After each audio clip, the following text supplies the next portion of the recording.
Orden la bienvenida al señor Hamilton Morris. Hablarnos de la química. Hey, everybody. So there's a lot of very well-intentioned discussion about how best to milk these toads. And I don't think there is a good, sustainable way to milk these toads, especially if this material keeps gaining popularity at the rate that it is. The reality is that they are facing so many different threats simultaneously. There's issues with climate change, there's issues with habitat destruction, there's issues with pesticide contamination. We've created all of these roads. The roads have artificial lights. The toads congregate around the artificial lights because the lights attract insects for them to feed on, but then they get hit by cars and humans catch them. It's this really tragic situation. If you go to Sonora, I think we're all aware of what happens when an animal becomes important in our medical practices. It's almost always disastrous. It never ends well. Whether it's milking hemocyanin from horseshoe crabs, or a really tragic example would be this thing called the scrotum frog that lives in Lake Titicaca, where poaching has decimated the wild population. If that can happen with something that doesn't even do anything, imagine what can happen with something that pretty reliably produces a religious experience. I feel very strongly that the best conservation tactic would be to dedicate any resources that you have to just preserving their habitat or protecting them, and use synthetic material. And yeah, I guess someone agrees, that's good.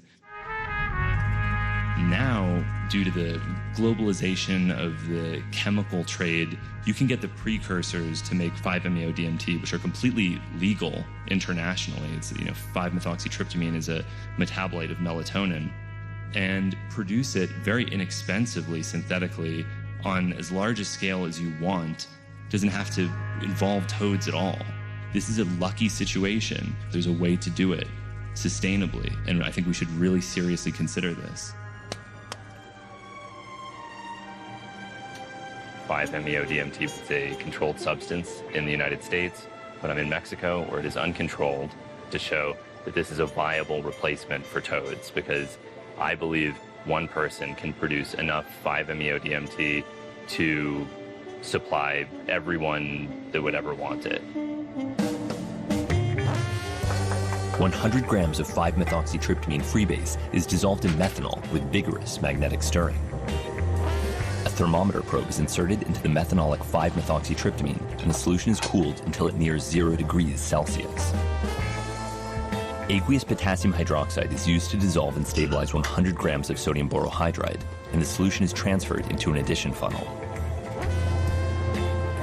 A second addition funnel is charged with a methanol-stabilized aqueous 37% formaldehyde solution, and the dropwise addition begins. And now I'm going to start adding the borohydride.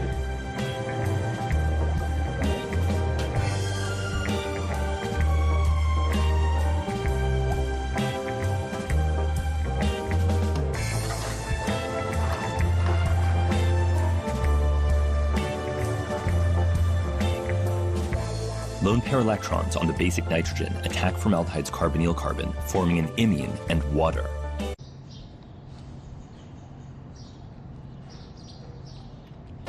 Hydride attacks the electrophilic imine carbon, and electrons flow into the nitrogen, producing 5-MeO-NMT. The basic nitrogen attacks a second formaldehyde carbonyl, analogously forming a tertiary aminium ion, which is reduced again to produce 5-methoxy-dimethyltryptamine.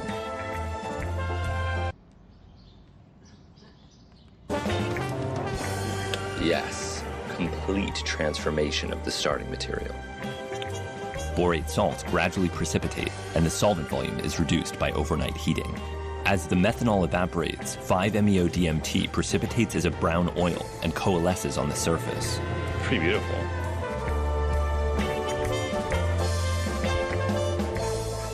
Simple distillation is used to strip the remaining water, followed by purification of the crude freebase via short-path vacuum distillation. We did it. Yes. And recrystallization. Hi, come here. we can obtain a preliminary results between the reference and compounds that you are synthesizing. Okay? After TLC had shown total transformation of the starting material, LCMS confirmed the product was 5-MeO-DMT. You obtain a great result between your reference and the sample. It works. Yeah. High five. Yeah, it works.